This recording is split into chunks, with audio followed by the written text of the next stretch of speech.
Hello. Hello, I'm Ale.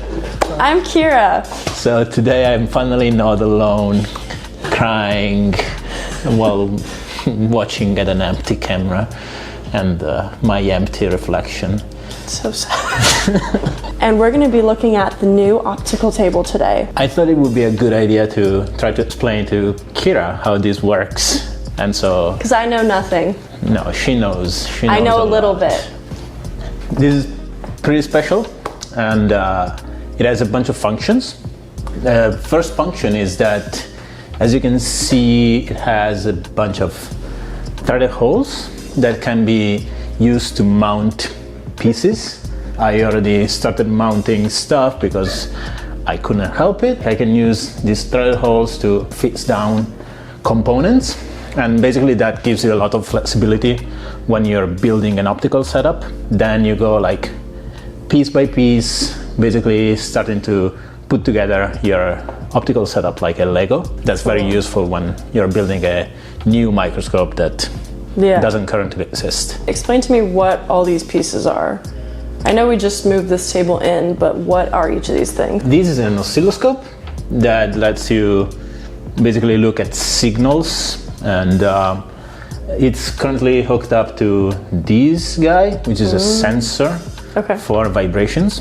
It's called an accelerometer. That's just sensing how much vibration is going on. Basically what it does, it turns vibrations into voltage. And so you can read the voltage through this guy, and the amount of voltage that you see there is gonna reflect how much the table is vibrating. It's hooked up through this very ugly and old looking thing, which is pretty much just a way to power up the sensor via a battery instead of hooking it up to the power line, because the power line is like a 60 hertz power line, and you would get a bunch of electronic noise at that frequency, which is in the same range of frequencies of the vibration that this guy is picking up.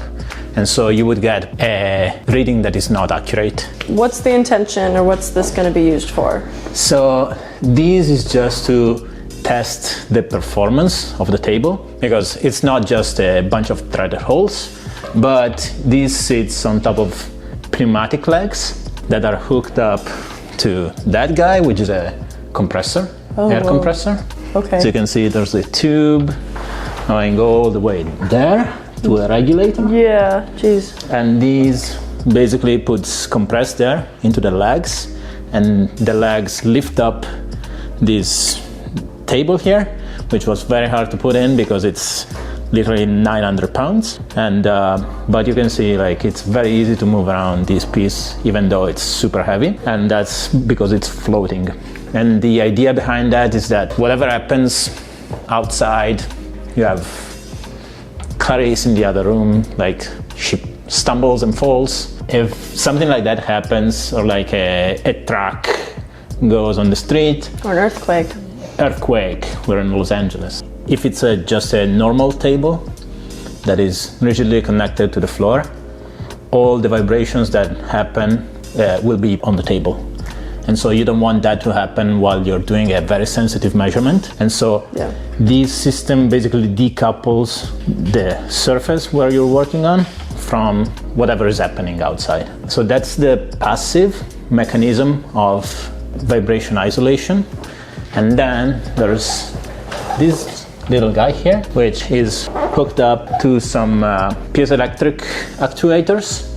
And basically what that does is it reads what vibration is going on with the table, and basically applies the same kind of vibration through these piezoelectric actuators, but with the opposite phase. And so it cancels actively the vibrations that are going on. And you have the active compensation is very effective at low frequencies. So like say 50 hertz or less, it's pretty effective. While the passive compensation through the compressed air is very effective only above a certain threshold, which is about 5 hertz or so. And so if you combine those, you have a very good isolation from noise over all the frequencies. If you look at the bottom, there are these 3 pieces. These have a lever that controls like a valve, and that is basically what's regulating the height of the table. Cool. And there are 3 of them because you form a triangle, and a triangle basically defines a plane. And so there are some screws where you can set basically the height, and so you can have the table completely horizontal, and it's always going to go back to that state because of the feedback loop mechanism. Then we got this shelf that was specifically made for this kind of optical table. That is very handy because you have a bunch of power plugs and some space to put all the electronics. I started putting some of the electronics on there, and I'm currently working on getting this populated. This is the place that is going to host our very own quantum microscope.